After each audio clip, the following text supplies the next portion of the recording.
We are reading from Bhagavad Gita as it is, chapter number 8, text number 9. Krishna is telling Arjuna how to attain the Supreme. This verse goes like that if one wants to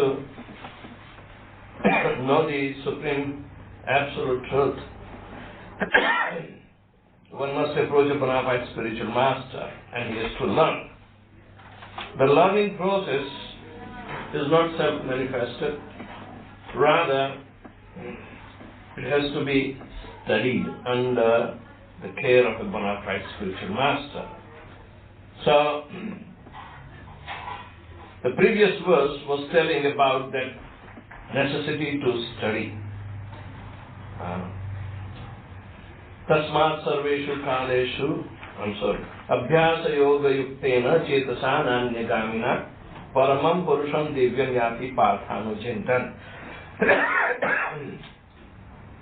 He who meditates on me as the Supreme Personality of Godhead, his mind constantly engaged in remembering me, undeviated from the path, he, O Partha, is sure to reach me.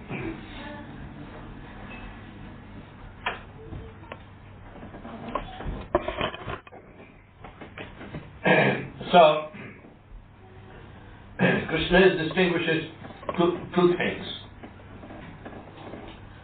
We may be religiously reading Bhagavad Gita, but not studying it.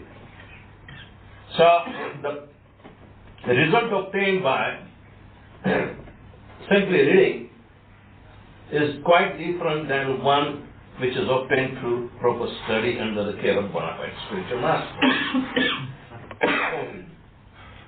So,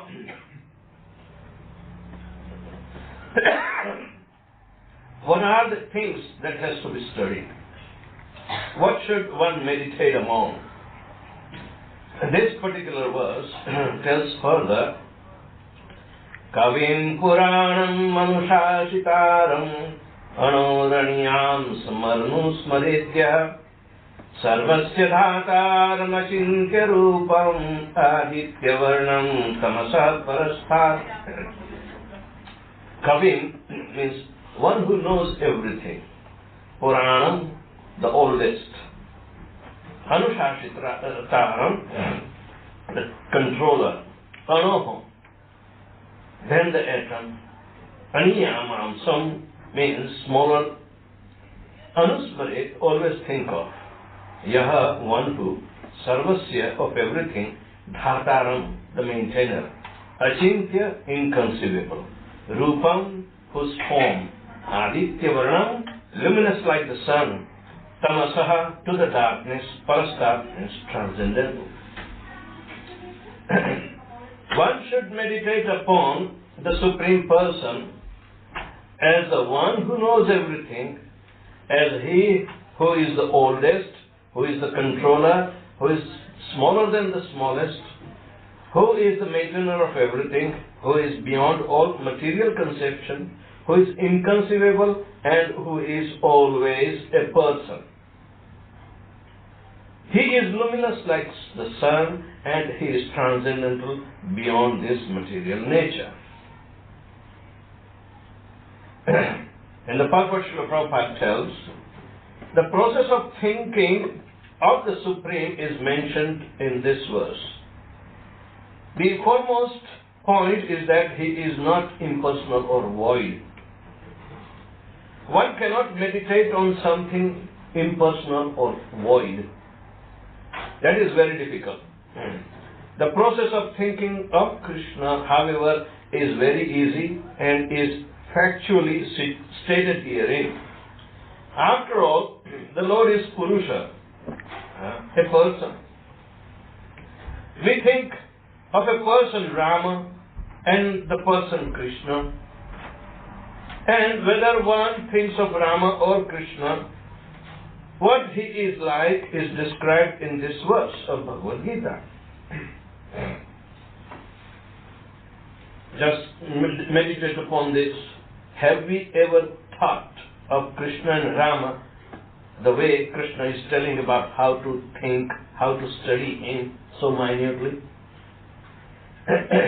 First of all, the Lord is Kavi. That is, He knows past, present and future. And therefore knows everything. He is the oldest person because He is the origin of everything. Everything is born out of Him. He is also the supreme controller of the universe, and He is the maintainer and instructor of humanity. If He does not care to instruct us, we would know anything about ourselves also. Who are we? And we will never experiment the way He tells us to. In the same direction. He is the smaller than the smallest.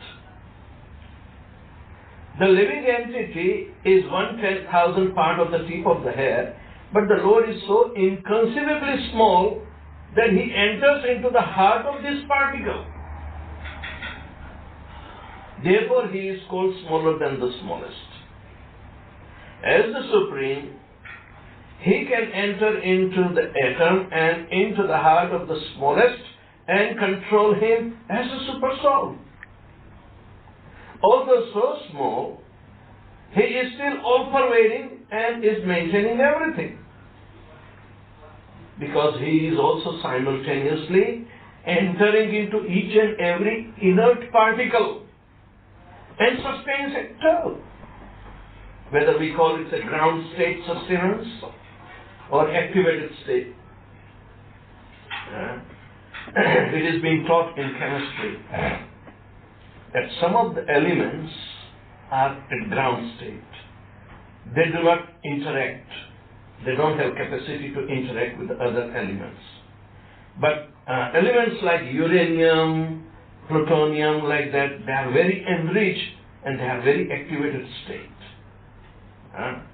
But regardless, if you see the atomic structure, where the positive particle, that is proton, along with the neutron, and electrons are surrounding and orbiting that particle. And orbit is a dynamic action. Who sustains that activity?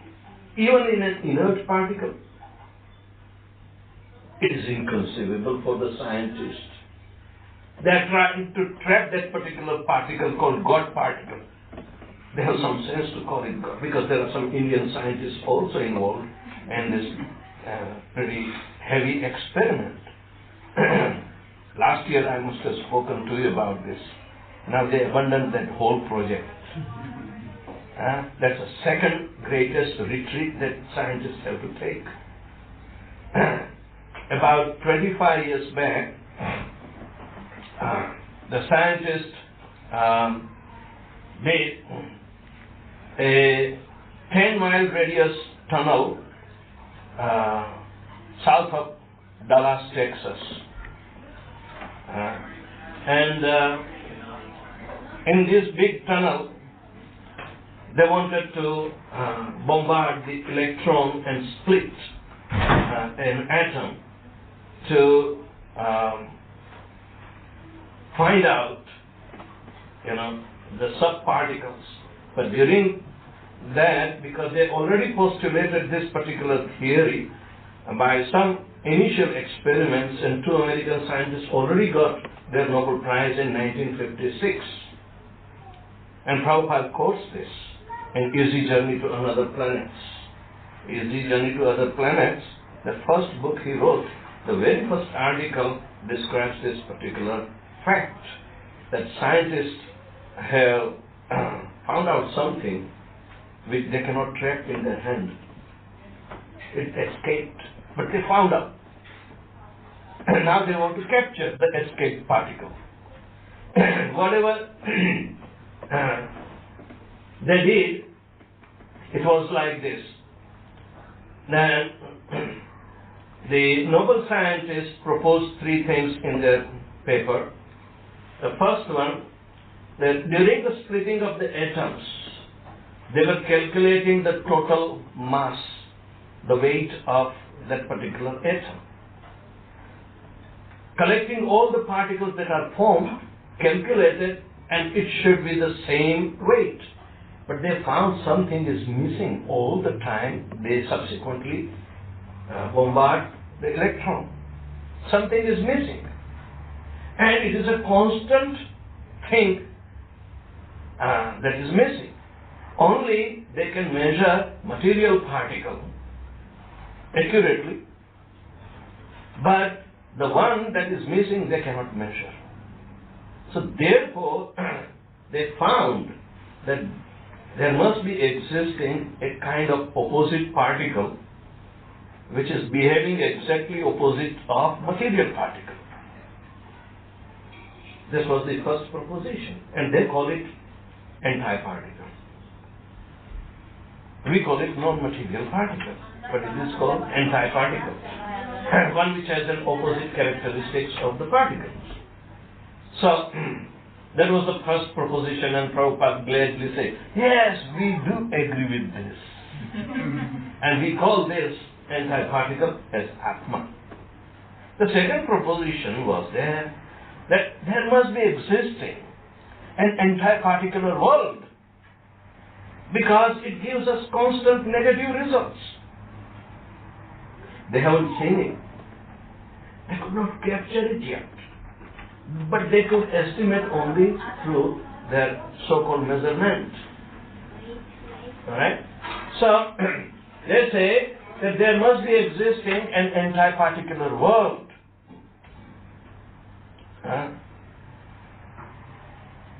And Prabhupada said, yes, we do agree with this proposal also, and we call it Vaikuntha Jagat. Then the third proposition was there, that in given time and space, when both the material and anti-material world will come and collide, there will be total devastation. And Prabhupada said, we don't agree with this. Because they don't understand that Vaikuntha Jagat is a reality which was never created, neither annihilated.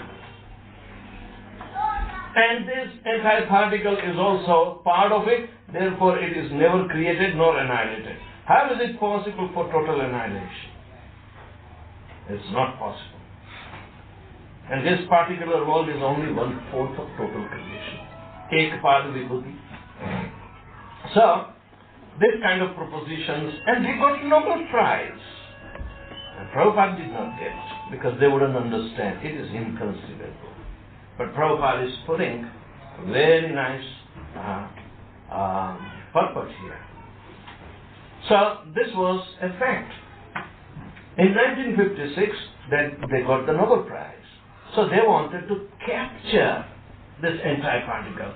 So in Dallas, Texas, about 25 years, they started this big 10-mile radius super collider tunnel that they created, and somehow something went wrong at that time and they abandoned the first project. It costed multi-million dollars. As whose cost, only they know.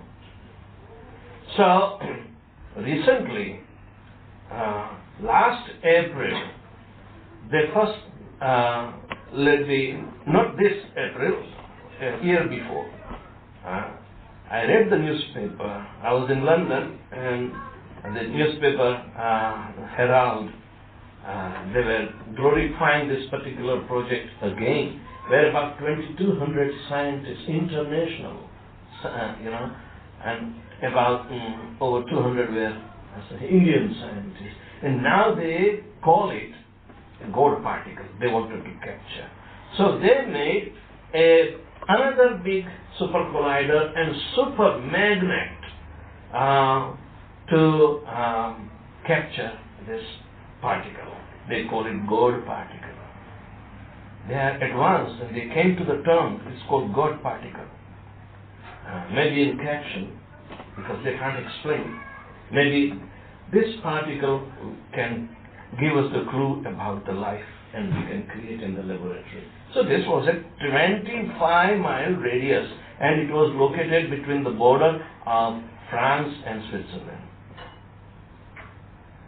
They put at different places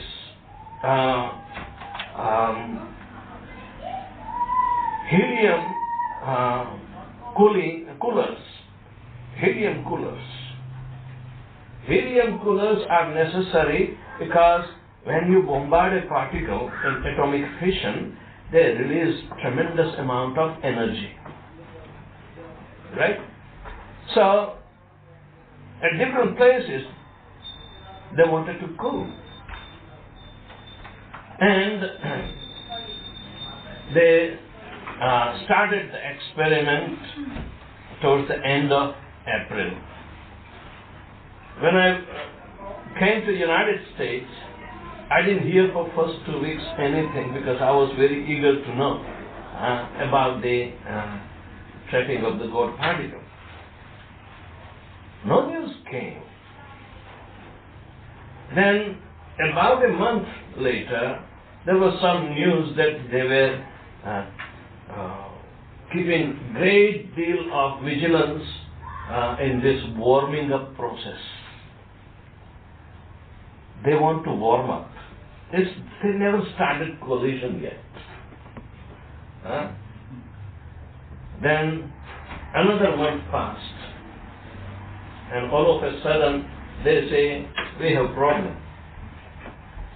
The helium tanks are leaking. And they already started the collider. Whatever happened in between, they turned down the collider and abandoned the project again and left for their life. Immediately, left the place because you never know the whole earth might be shaking up. It was that kind of experiment they wanted to do, but they cannot control it. Human beings, however, collectively have 4 defects. They can't study properly. They can't think or meditate properly because of 4 defects. Which are the 4 defects? Imperfect senses can always create imperfections. And because imperfect senses, we are tend to be illusioned. The third thing, to err is human. So we are not absolved from committing mistakes. However, united we are. There were over 2,200 strong scientists, but still, if one makes mistake, everybody makes mistakes. So, and the fourth, they cheat and lie. Everybody do little cheating or lying. Nobody is honest. If somebody says, I'm dead honest, tell them, please chant Hare Krishna.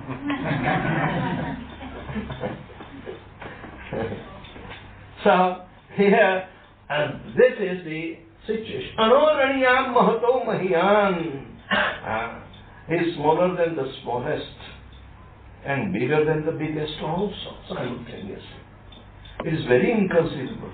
But how Lord Krishna is permeated throughout the universe or the whole material creation as for that he can enter as Paramatma in each and everyone's heart as well as each and every living entity, each and every atom, whether alive or dead.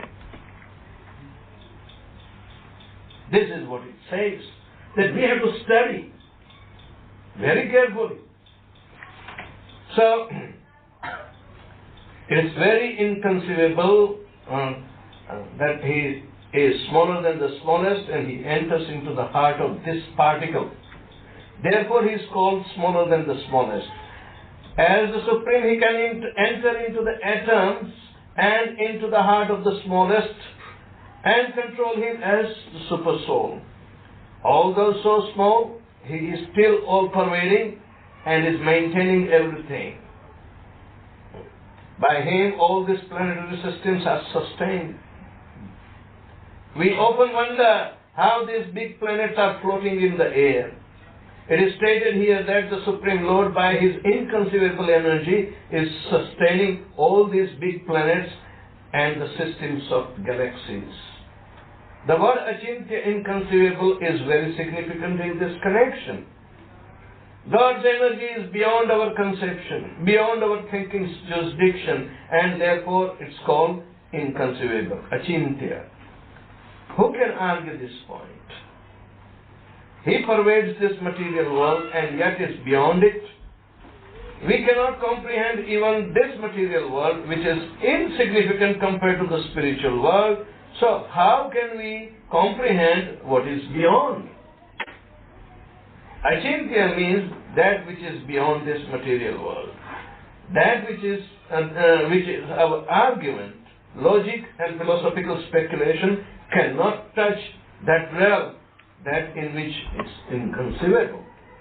Therefore, intelligent persons avoiding useless arguments and speculation should accept what is stated in the scriptures like Vedas, Bhagavad Gita and Srimad Bhagavatam and follow the principles there set down.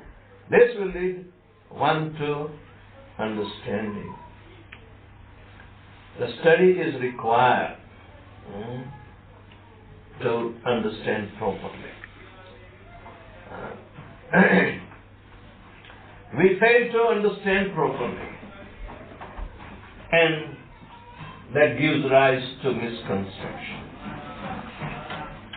Om Ajnanatimirandasya Jnananjanashalakaya Chakshurmilitam Jena Tasmai Shri Gurave Namaha Shri Chaitanya Manovishtam Sthapitam Jena Bhutale Rupa Kadamahim Naraki Swapadantikam Vandeham Shri Guru Shri Yuta-pada-kamalam Shri Gurun Vaishnavanscha Shri Rupam Saprajatam Sahagana Raghunathanvitam Tam Sajivam Sadvaitam Savadutam Parijana Sahitam Krishna Chaitanya Devam Shri Radha Krishna Padan Sahagana Lalita Shri Vishakhanvitamscha He Krishna Karuna Sindhu Dinabandhu Jagatpade Gopesha Gopika Kanta Radha Kanta Namaste Tatta Kanchana Gaurangi Radhe Vrindavaneshwari Vrishabhanusate Devi Pranamami Haripriye Vancha Kalpatarubhyascha Kripa Sindhubhya Evacha Patitanam Pavanebhyo Vaishnavebhyo Namo Namaha Jai Shri Krishna Chaitanya Prabhu Nityananda Shri Advaita Gadadhara Srivasadi Gaura Bhakta Vrinda Hare Krishna Krishna Krishna Hare Hare Hare Rama Rama Rama Hare Hare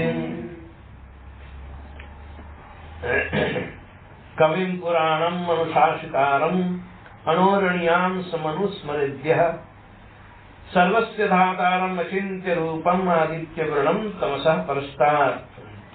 One should meditate upon the Supreme Person as the one who knows everything, as He who is the oldest, who is the controller, who is smaller than the smallest, who is the maintainer of everything, who is beyond all material conception, who is inconceivable, and who is always a person. He is luminous like the sun, and He is transcendental beyond this material nature. So, this verse is given us the perfect way to study a particular subject matter that is always baffling us. Even if we believe it, it is always baffling, because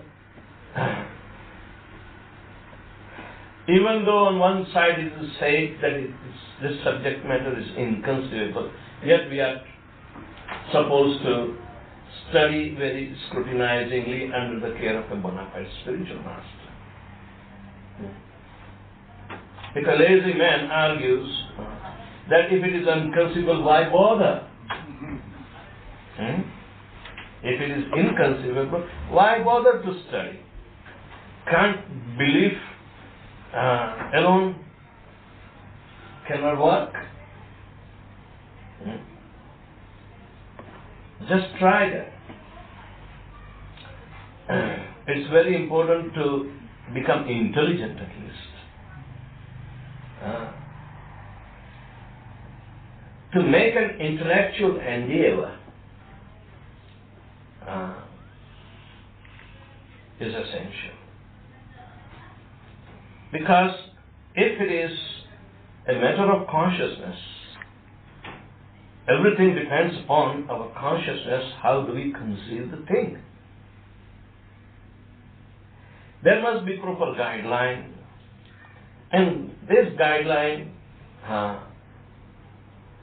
is coming when something is created. A manual is coming. If there is no guideline, then we do not know how to use a creation. Most of the time, even this microphone gives us trouble, is it not? Unless and until one knows the guideline about how to control, we will not be able to make the best use of it. So when this material world was created, the guidelines were there. How to use it and why. We cannot use this opportunity under misdirections or whimsically. The guidelines were jotted down by the learned scholars But they received the guidelines through the Supreme Personality of Godhead, one who is the original creator, through disciplic succession. Just like even we want to do the research, the beginning of a particular subject that is to be researched, we have to find out previously who has researched in the same subject or similar subjects. So we have to draw all the important references of them. Because once something is established, and if it is provable, upon which we can do further research. So therefore they must be quoted. So when we say that Pere Brahmaradaya Adi Kavayam, Krishna imparted this guidelines into the heart of Brahma. What's the big deal? He may not have written a thesis and then imparted. Because he is the creator, why should he write a thesis? A thesis is only a theoretical aspect. At the best. But when the Supreme Personality of Godhead, when he is the supreme moiety for all causes, all the causes are attributed to him. So he becomes the cause of all causes. So why should he is subjected to write like us? But nonetheless, he can tell out of his sweet will, and it can be carried down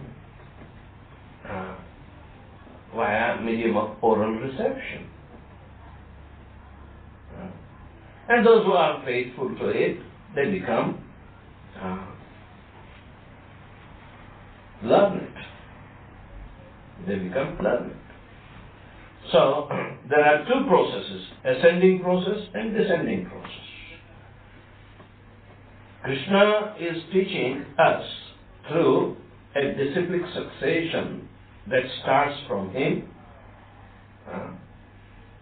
and we receive the same thing. It is much more guaranteed, because in between who are following the succession, they cannot change the meaning. That is the faithfulness of requirement of carrying down the disciplic succession. But succession is meant for university. It's called Amnaya or Sampradaya.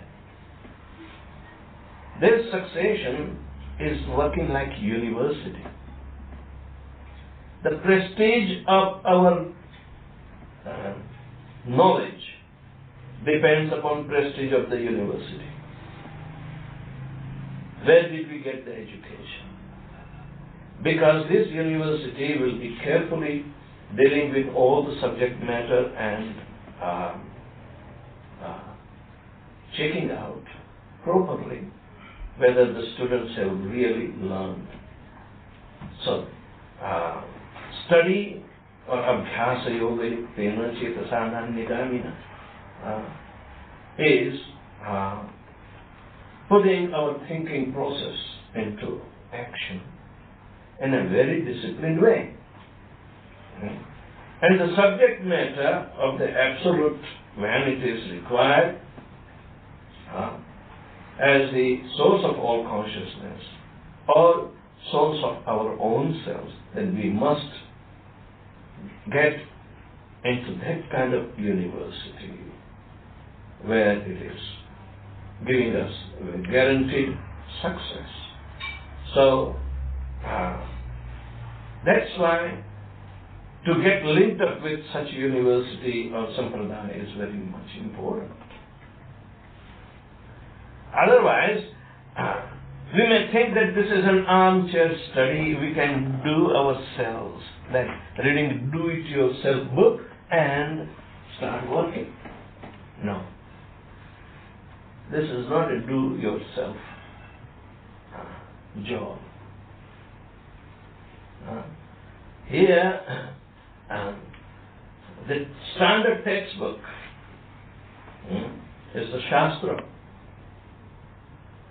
The disciplic succession means we have to study very prominent, prolific writers or self-realized souls who have given different facets of the same truth.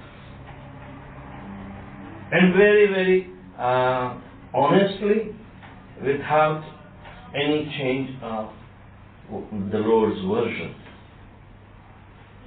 that He originally gave. And then the present Acharya or the Guru, coming in the same disciplic succession, becomes your personal tutor, the guide, under whom we are supposed to study. It's not an armchair philosophy, do-it-yourself work, no. And the subject matter is very clear. Whom? We are studying the Supreme Personality of Godhead. He is a Purusha, means he is a person, he has personality. He is not impersonal. Bhagavad Gita is a Purusham Puranam. He is the oldest, and we have to study him. Why? Because we are directly connected to him as part. You may say, oh, which part is the part? The nose is not connected with Krishna, definitely. My nose is not connected. No, but my soul or my original existence is coming through him in his quality, not in his quantity, but a fraction. So, that study must be very specific. You can't study Lord Krishna simply by looking at painting or a picture or a deity itself. The whole process involves very elaboration, a great deal of elaboration. And you may say, oh, I don't have time. No. All your time, when it is geared up in the consciousness of such study, perfection also comes. Because you are not going to do anything so whimsically as you might think, which may not have any connection. It is very rare.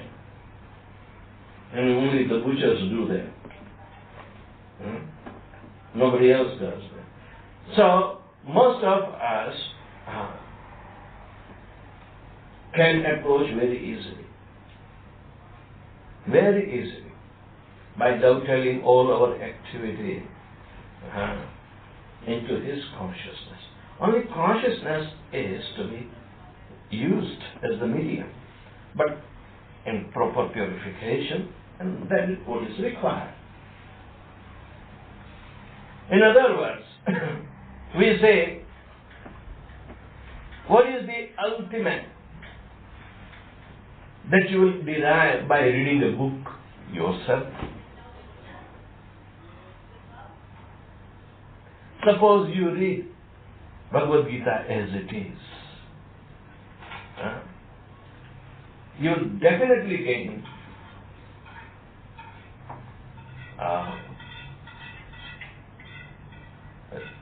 required understanding, isn't it? But you will not become knowledgeable.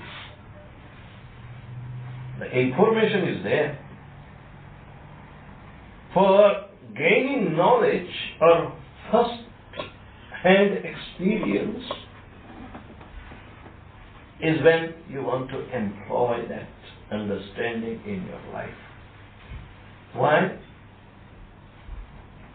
Keeping Krishna in the head is not enough. Why do I have to put it in the practice?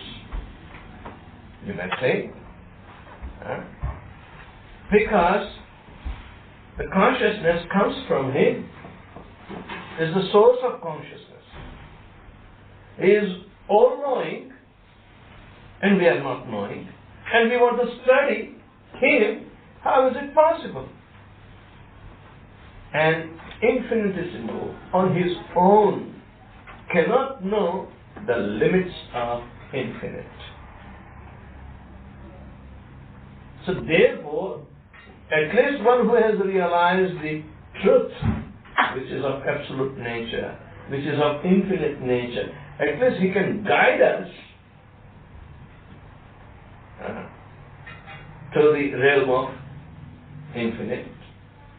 At least qualitatively, may not be quantitative. How much do you expect from a guru? How much? All or some? That will be good enough.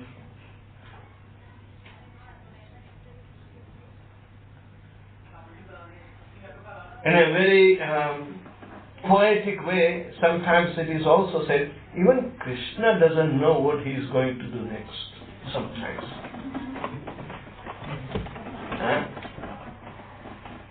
He can do, but he will not tell you, because he doesn't know. It doesn't mean that, he is not the knower of the truth. But he is so spontaneous. The spontaneity in his transcendental existence is there. That it is all-encompassing, all-pervasive.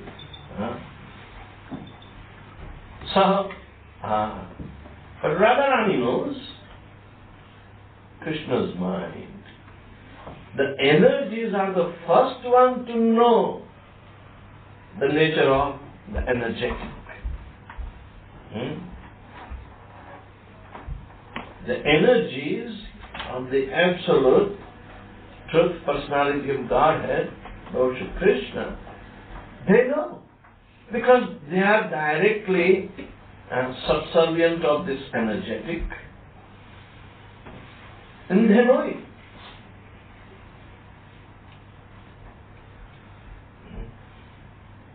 Simply they manifest to us the desire of the Lord.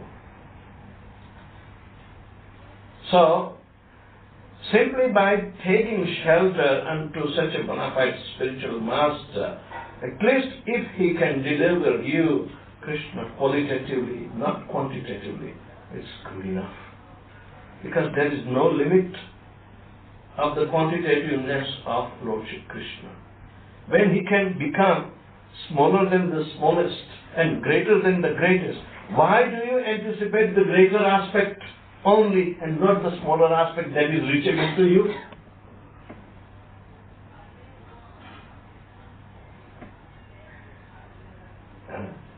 One time, Srila Prabhupada was asked this question. Srila Prabhupada, I want to take initiation, but can you please tell me, how many disciples do you have?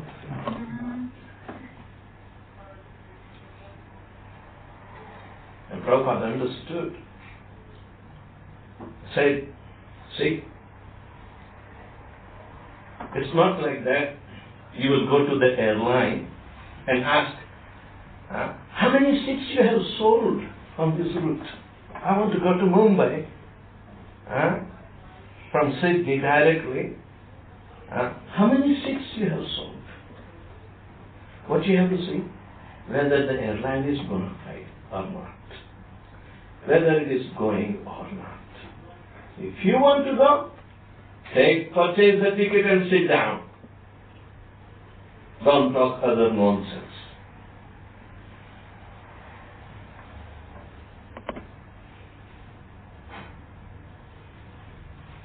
So, if we understand through this by studying properly, on our own, reading will give us only understanding, but if we don't practice, we will never become realized. And when you realize, you will come to the conclusion that chanting Hare Krishna, Krishna Krishna, Hare Hare, Hare Ram, Ram Ram, Hare Hare is the only purpose in the life.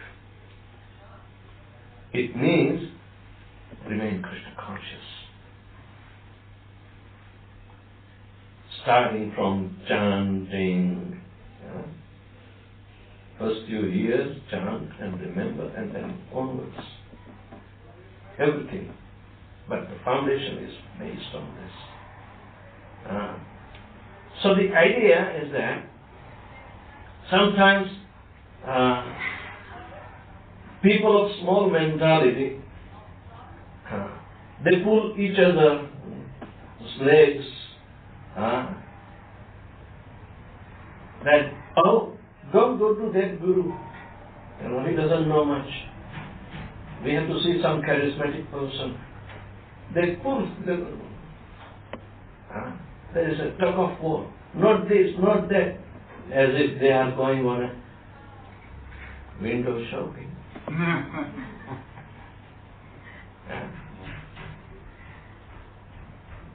Some may put up obstacles by putting some ritualism and this ism and that ism. But they won't qualify. They want only Prabhupada to qualify and put all the burden on Prabhupada. Prabhupada, you are gone. Please take more burden of the sinful activity of the disciples that we bring to you. Why don't you carry if you are a bona fide disciple?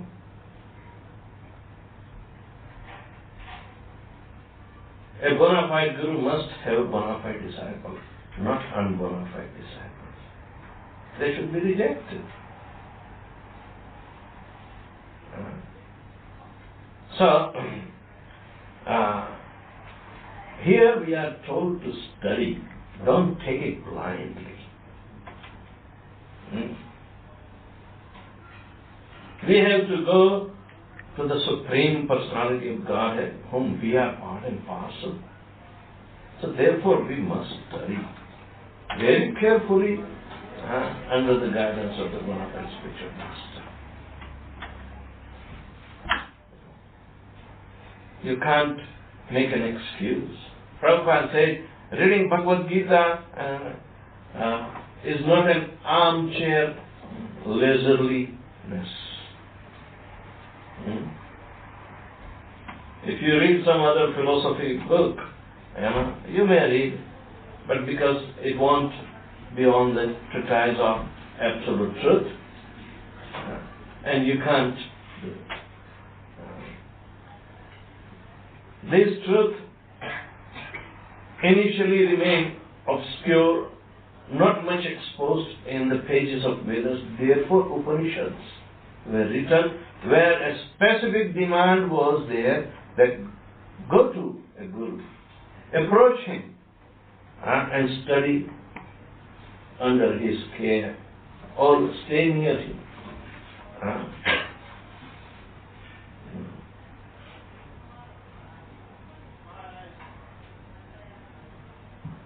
So, it is very important. Upanishad means, Upa means near, Guru, and you have to study. So this is very important, and here we are reminded that the absolute truth has to be a person. We do not give any importance to the impersonal aspect.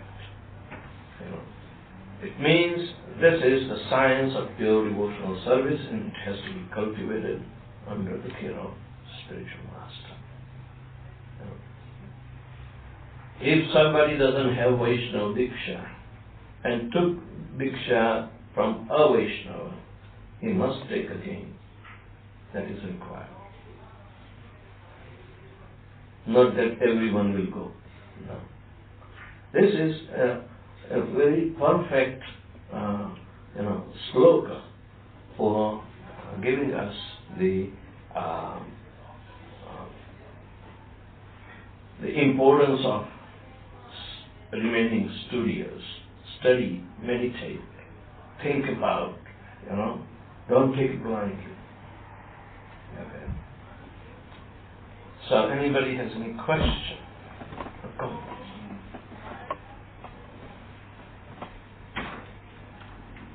Alright, one begins studying the Bhagavad Gita, one may be confused that sometimes Krishna speaks in the first person, where he says, I am the source of all spiritual and material worlds.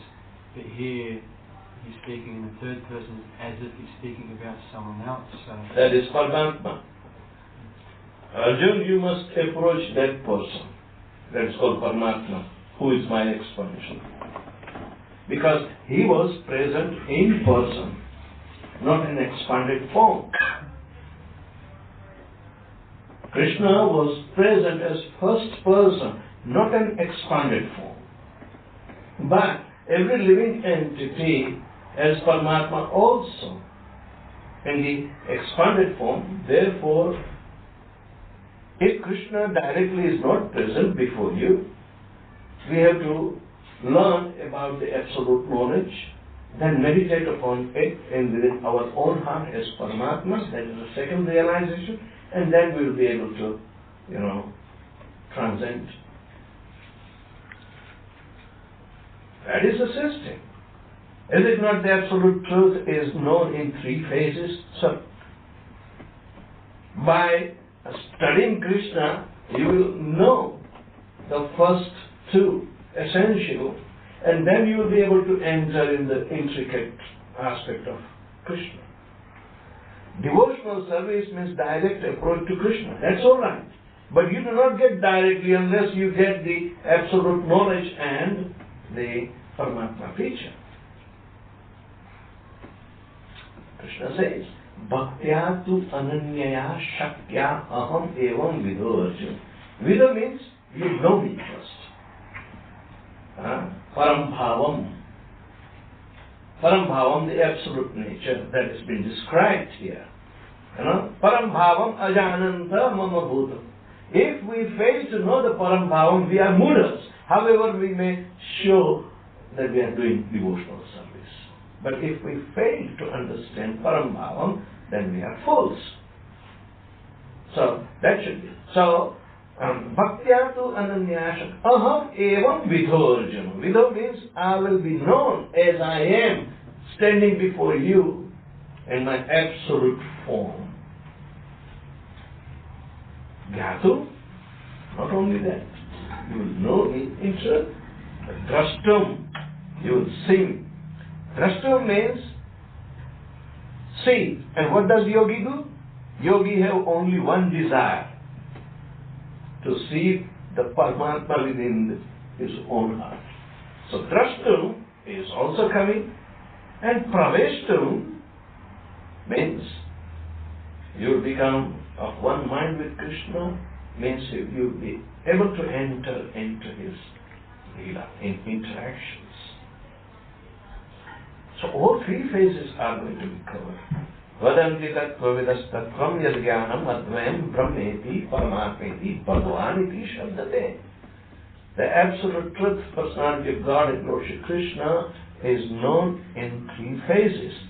The impersonal Brahman through the knowledge, localized Paramatma through meditation, and by pure devotional service, the personality aspect.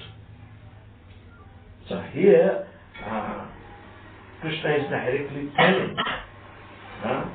So when he tells that in a progressive aspect of your devotional service, you have to approach that person who is sitting in your heart. That is his plenary expansion. Does he deny that? No, he tells. Uttamaha Purushastvanya Paramatmityudarvatam.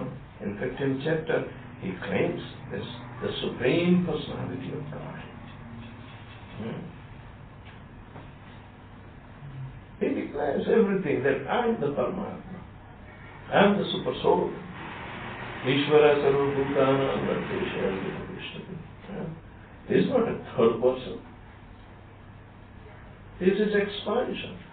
But he is known as the controller within the body. We may be little controller. But who controls the body? And we say Krishna owns this body, so he will control his body. Can you take one more breath without the desire of Krishna? No. He is the ultimate controller. But we say simultaneously that Krishna is sitting in your heart. Krishna is sitting in your heart. What's wrong? Because he is expanding as Paramatma and he is sitting in your heart as an expanded form. It can be indicated as third person, but simultaneously it is Krishna. He is all-knowing while presenting himself within each and every atom. And so he knows past, present and future.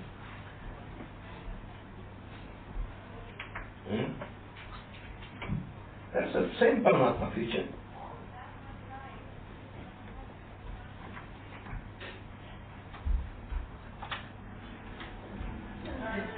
If he is entering within an atom, understand this. Our body are so complex and made up of so many cells. Right? So many different kinds of cells. And some cells live only for 2.5 days. The cells of stomach, inner lining, lives only for 2.5 days. The blood cells live only for 120 days, not more than that. Anybody doctor?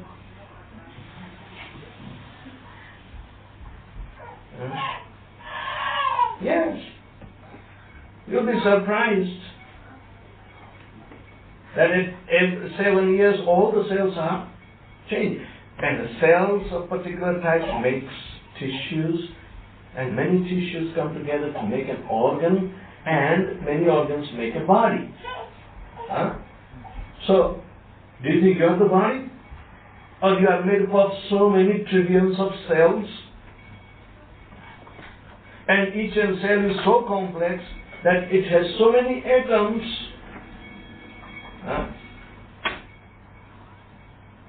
And Krishna is sitting in each and every atom. So, how many Paramatmas are there in your body? Do you have any place to stay? Or claim this is my body? No. He is all pervading. Is it not? So when you think, when you study, even by this research, you will be surprised that we are nowhere in this body. We can be kicked out anytime.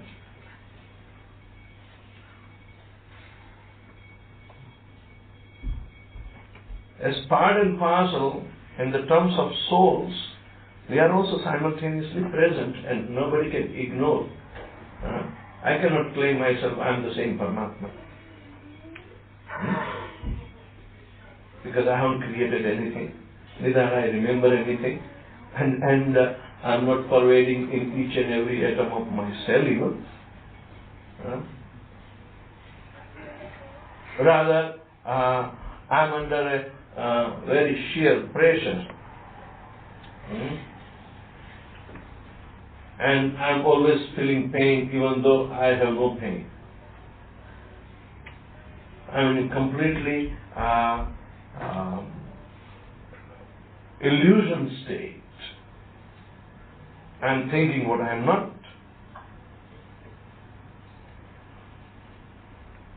Right? But if we study deeply, we have no existence. The size of myself has been calculated in Kathopanishad. And what it is? 1/10,000 part of the tip of the hair. And I don't know where am I in this 80 kilogram of body. You know.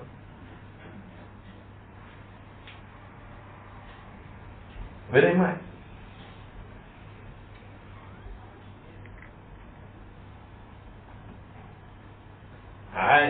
I have been given the residence, in here, along with so many entities. Only thing I am knowing little too much than them, but I do not know much of them either. But Krishna knows, because He is all pervading in each and every aspect.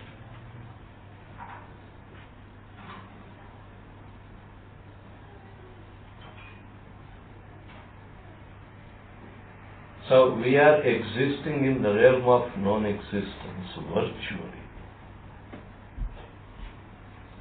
So isn't this life like a dream?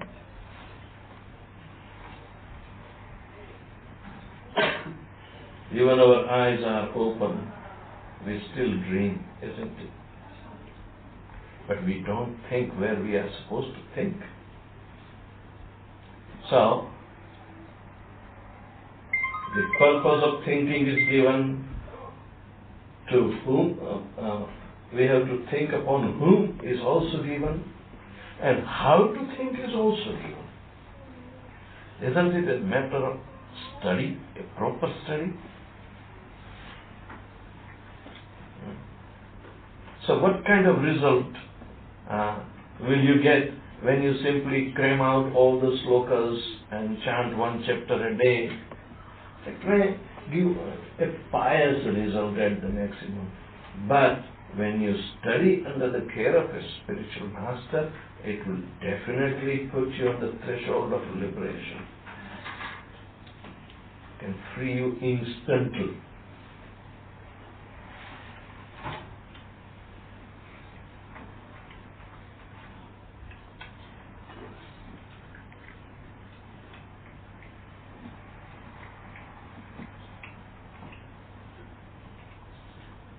If you worship Lord Shri Krishna in the deity form, that deity, which is having an original form of Krishna, can replace that Paramatma easily in the heart. Because after all, the Supreme Personality of Godhead, when properly realized, through the systematic study, it becomes the most predominant, most adorable, most thinkable personality, and it is much more attractive than the Paramatma feature also. Even the Paramatma feature is his own expansion. So this is how to have Lord Krishna in our heart through proper understanding aspect, deity aspect, and then get into spontaneous devotional service. Don't jump. Can we become spontaneous without realizing even Paramatma? Do you think these gopis are ordinary cowherd girls as such? And Krishna was so cheap to play around with them?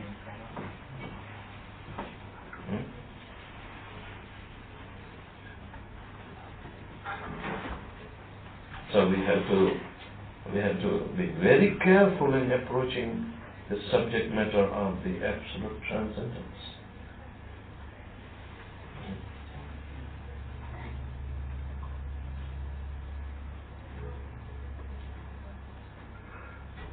Any other question or discussion?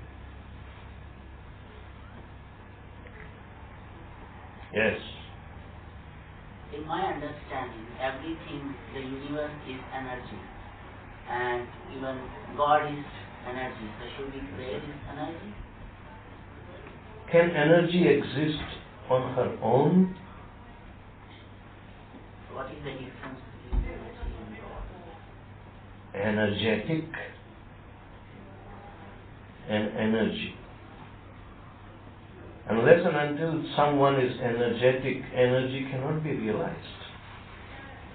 And energy can manifest to prove the existence of God, the energetic.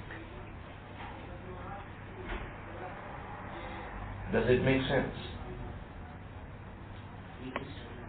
Thank you.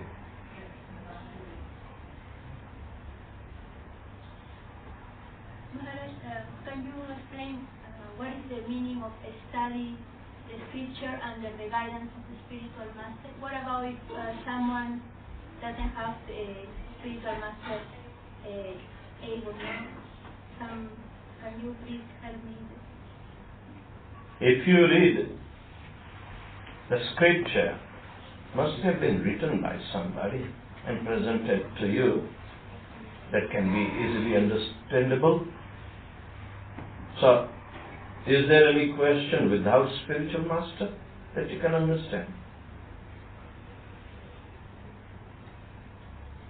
Scriptures are scriptures.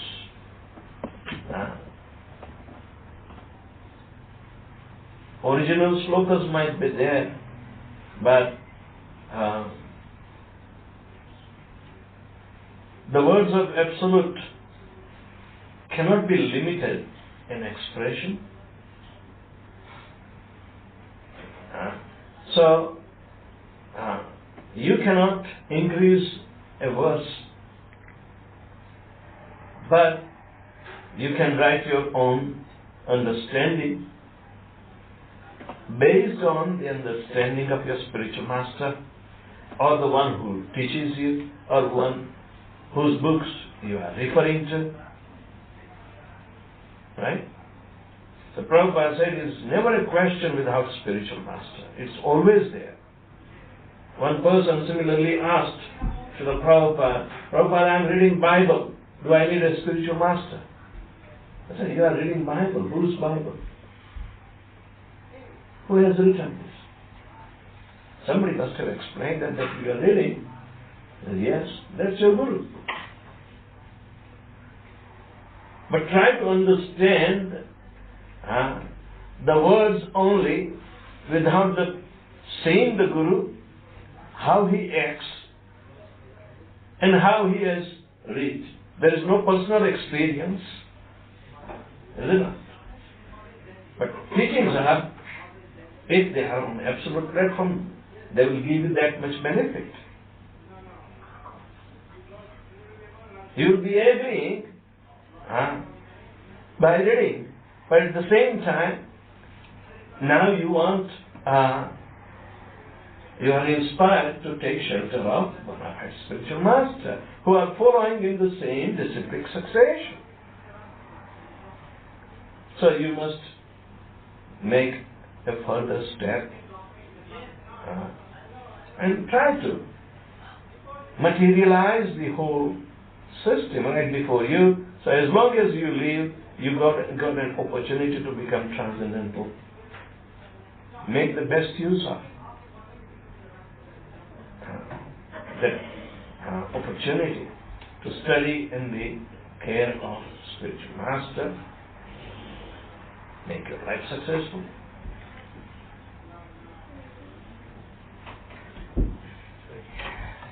Maharaj, yes, your point is well clear and understood, but I suppose for ordinary people to start with, they can should definitely read scriptures.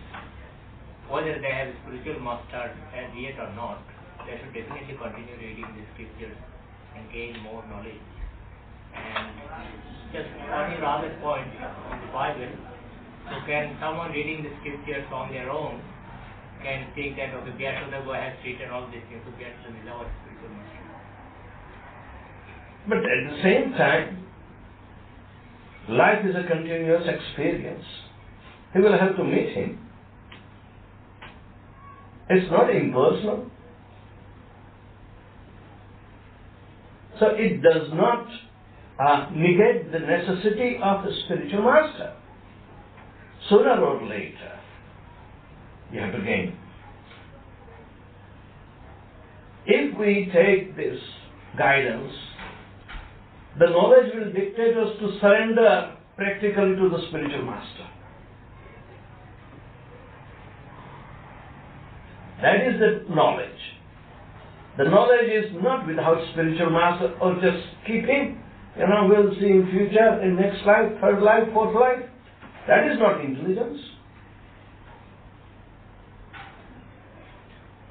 The knowledge dictates approach a bona fide spiritual master because he has seen the truth, he will show you the truth. Tad vidhi. Vidhi means to know. Pranipadena pariprasthena sevaya upadakshanti tam jnanam jnanina tattvadarshina. Well, Krishna reveals the knowledge. Very next word. What is that absolute knowledge? What is the truth about it? First of all, he says that when you thus gain the knowledge of the absolute, you will never have this illusion again. You will be free. And the knowledge is Vedanya Bhutanya Sheshani Drakshas Atmanyato Mai. All the living entities are just my part and parcel. They are in me and they are mine. So bona fide spiritual master is not going to manufacture a new knowledge. It is already revealed. But because he has seen the truth, by practice of it, Krishna is inviting you to make a practical approach for it. Dry philosophical knowledge does not lead anywhere. 7, except hover around the false ego.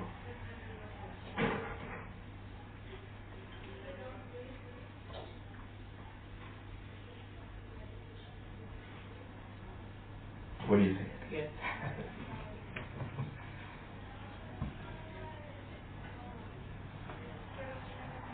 Yes.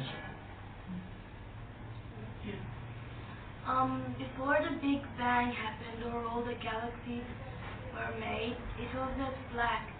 Was the blackness just there suddenly, or did God create that blackness? Do you believe in Big Bang? Bible also says that. What was the Big Bang? In the beginning there was the Word, and the Word was with God.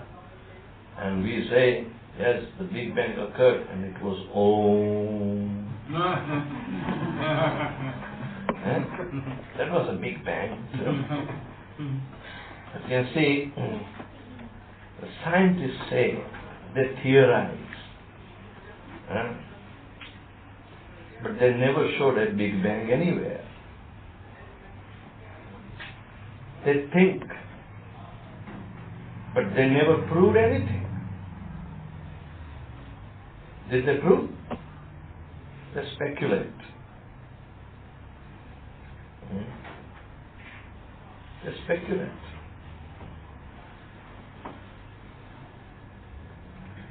But regardless, if you think it's a Big Bang, then Big Bang must have a sound vibration, is it not?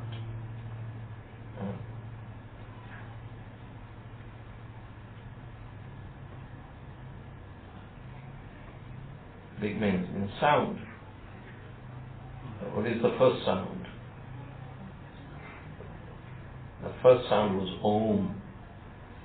Right? So there were black holes. There is so much darkness. And that is also coming to near to the reality. Yes, the whole material world was created in ignorance, darkness.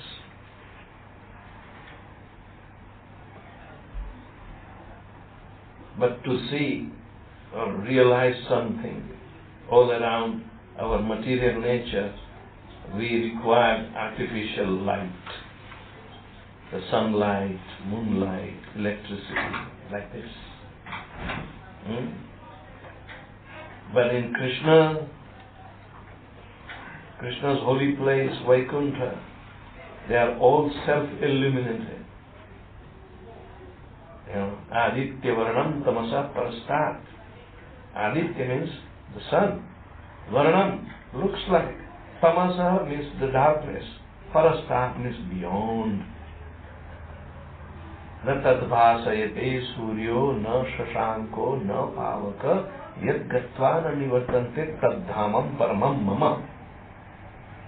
Where there is no requirement of sunlight, moonlight or electricity, pavaka. And once going there, you never come back. That is my abode, and you were with me.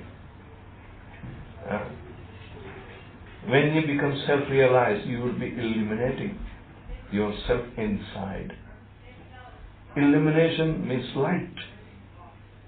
Brahma-jyoti is also light.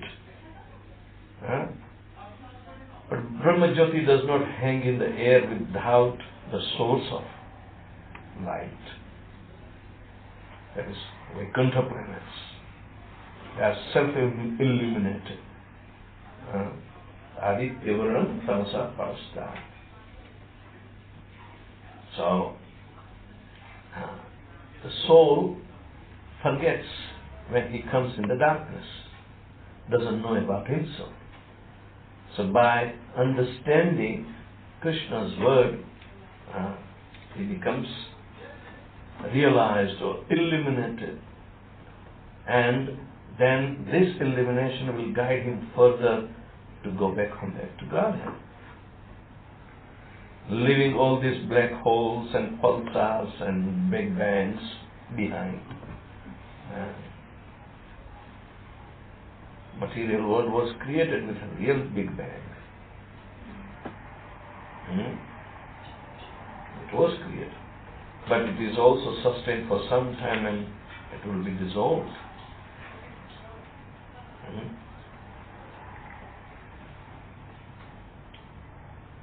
Scientists say that in year 2011, midsummer to 2012, the radiation of the sun flares, is going to hit the earth so hard that they are trembling right now.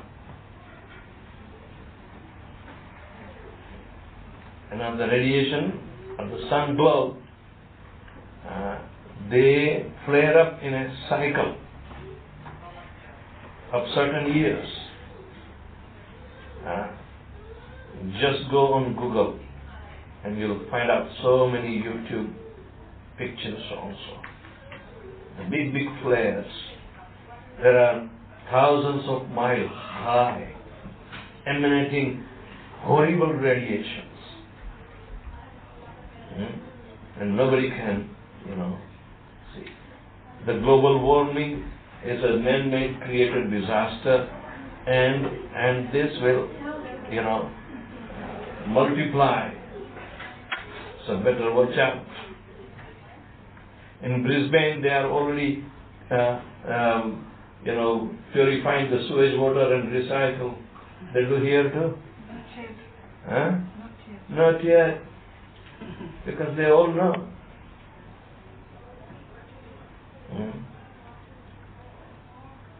And this is just coming, they say, within 2 years' time.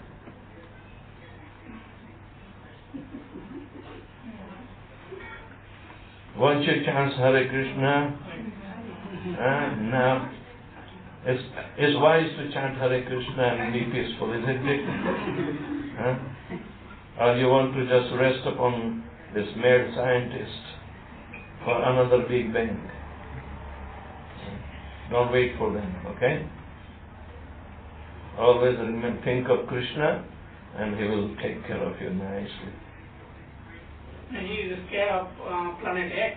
He will speak in the tree. Oh, he's going to come and strike? He does not exist. Why do you believe this mad scientist? Huh? All these years they were counting Pluto as one of the 9 planets of our solar system. Now they say it's not there anymore. Huh? Aren't they crazy? Do you believe they went on moon? Really? Then why do you believe the rest of the things? Eh? I don't believe in Planet X. I just try to scare everybody else.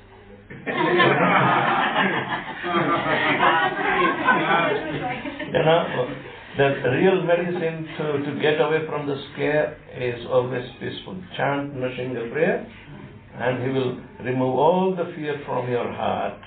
Fear is generated by ignorance. Scientists have a lot of ignorance. You know, scientists have a lot of ignorance. And they want to blub out their ignorance more and more and create fear in the heart of those who are peaceful people, like you and me.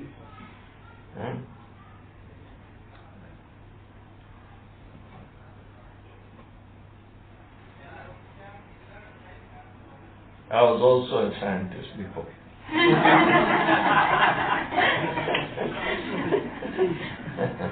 And I never made it through. I quit. I couldn't tolerate that madness.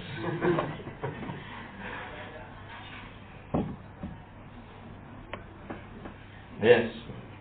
Maharaj, one question was that for those of us in the Grihas ashram, what is the correct scriptural or niti, whatever text for guidance? Why are you called Grihastha? We have a family. Family. It's good. Do you know where this obligation of raising family comes?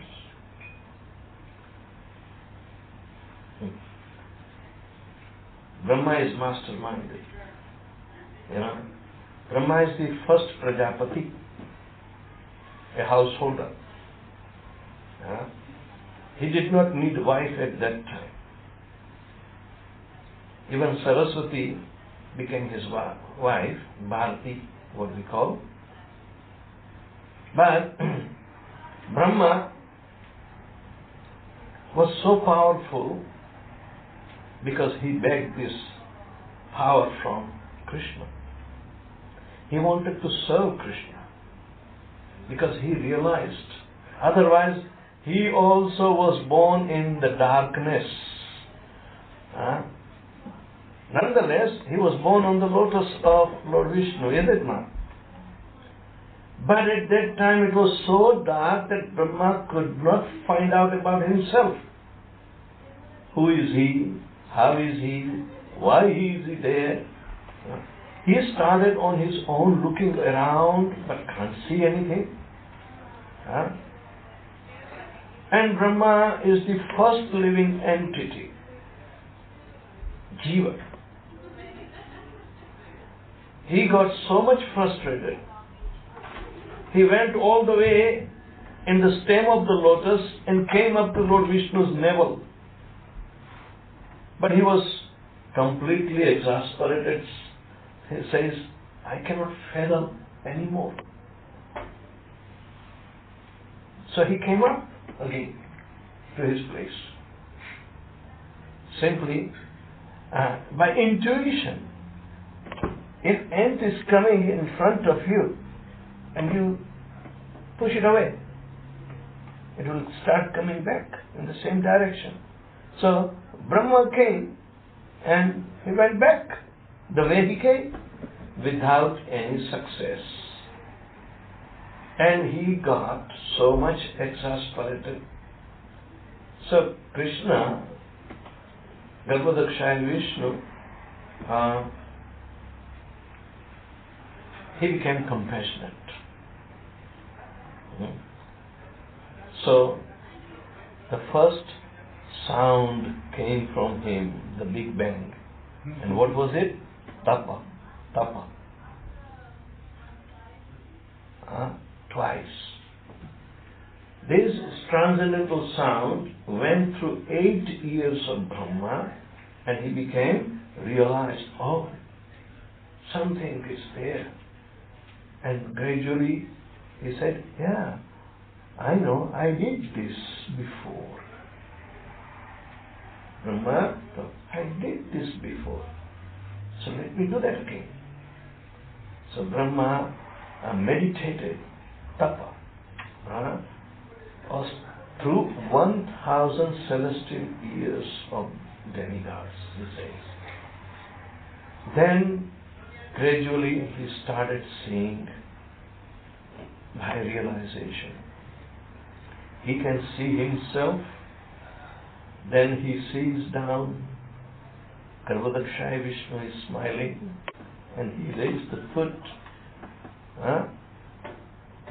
showing, take the shelter and I will fulfill your desires.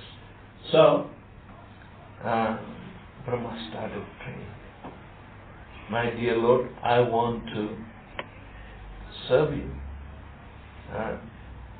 Because besides Brahma, there were so many living entities who were suspended during the time of annihilation.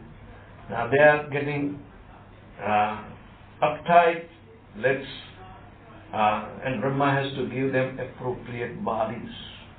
So Brahma is master engineer. He starts begging the creativity, the energy for creativity. So he can do visarga, means manifesting different species of life.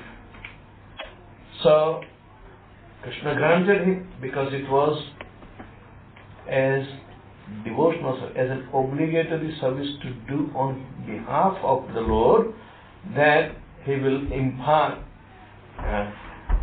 the bodies to the different souls of particular desires.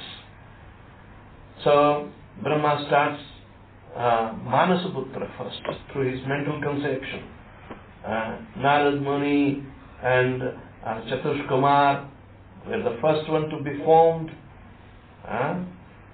but they told, we don't want to become Prajapati. Forget it. And Brahma got angry.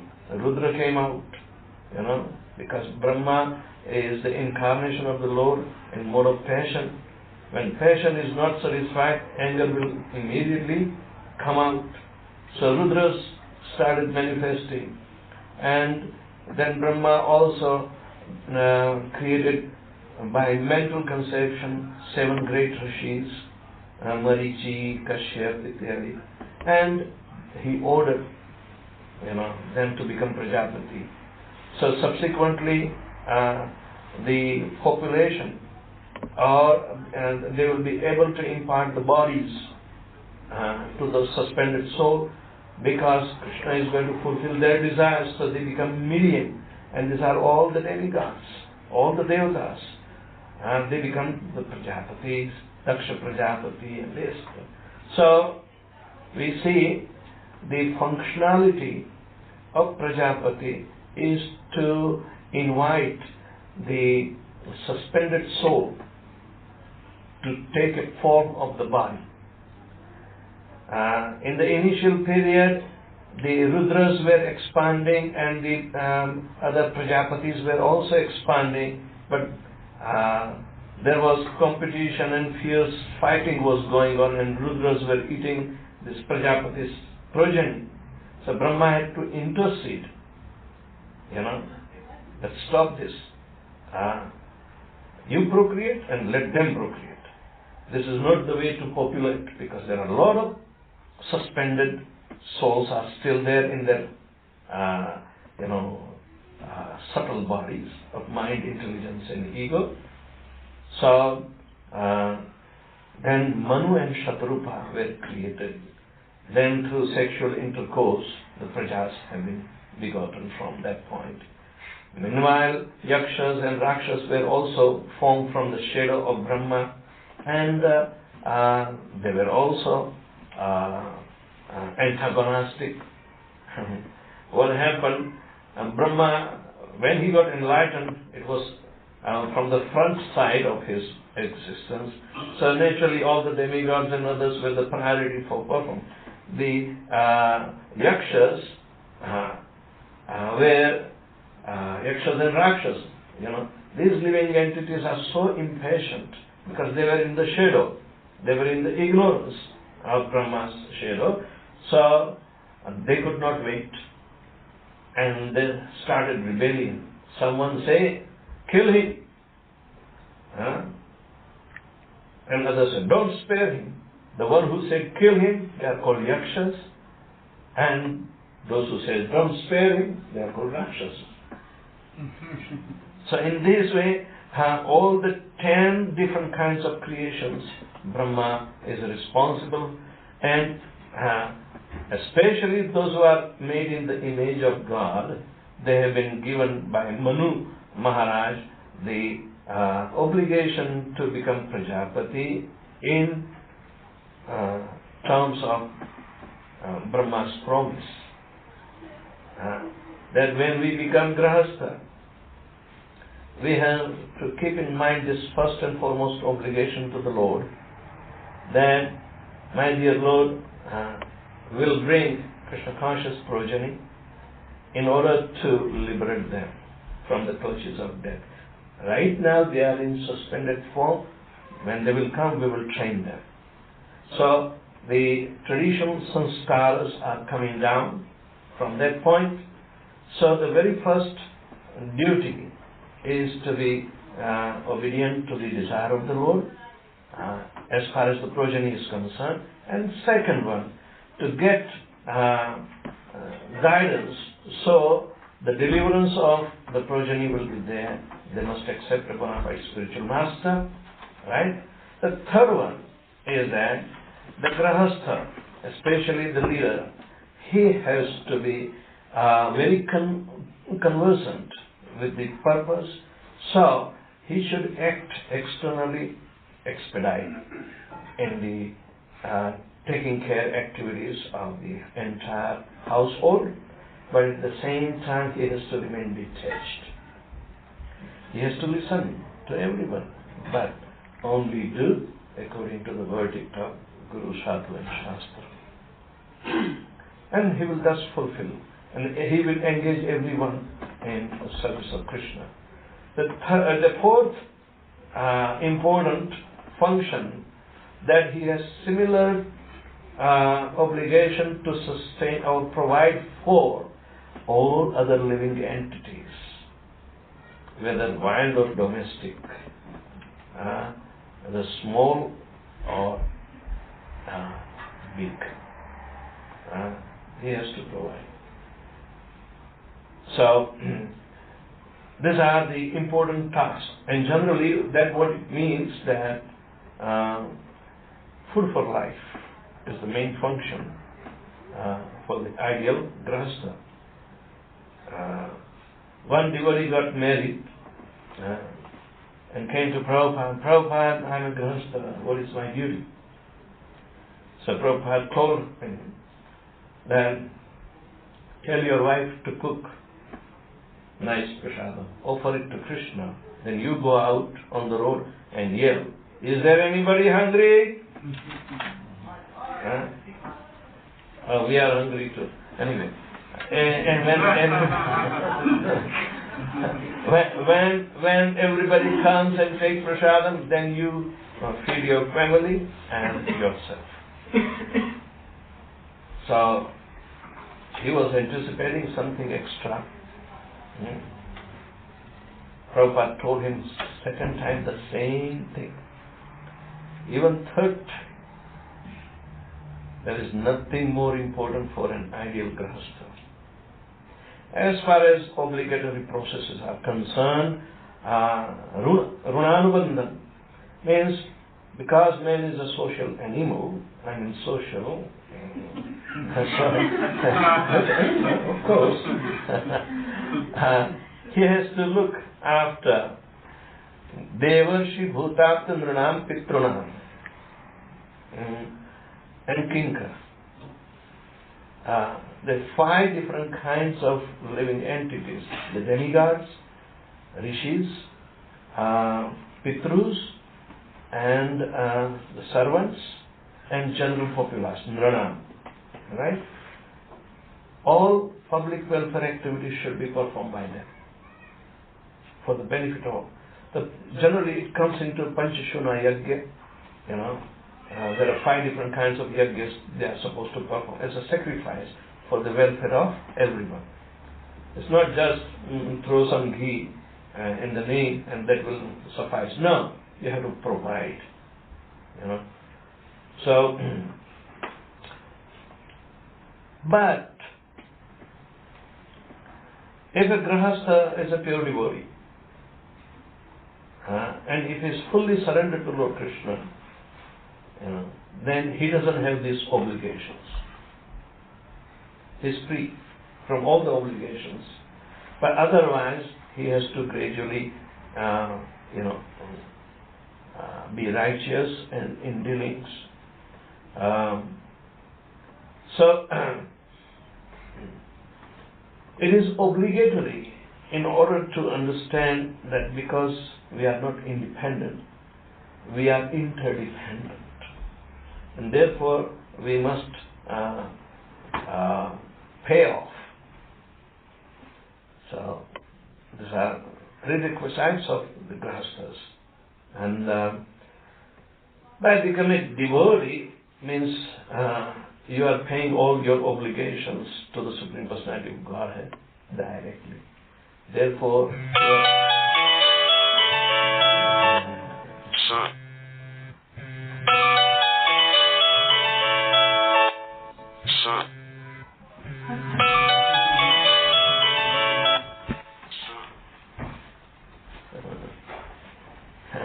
that is described in 7th canto of Srimad Bhagavatam by Narad Muni to Yudhishthira Maharaj, an ideal grahastha life. So, it's very important. Sarvatmanaye sharanam sharanyam gato mukundam paridhatta krityam. Those who are surrendered to Mukunda, then there are no obligations for him. Otherwise, they worship Bhutapta Nranam Pitrunam Nayam King Karocha Narpatim Charajan. My dear Parikshit Maharaj, one is obligated. So, public welfare system and others are there for those who are not devotees. And they are good gentlemen, so they should do. And there is nothing wrong with it. If one does in the name of Lord Krishna, then it is better. These are the outlines only. Anything else? Jai Jagat Krishna Prabhupada Ki.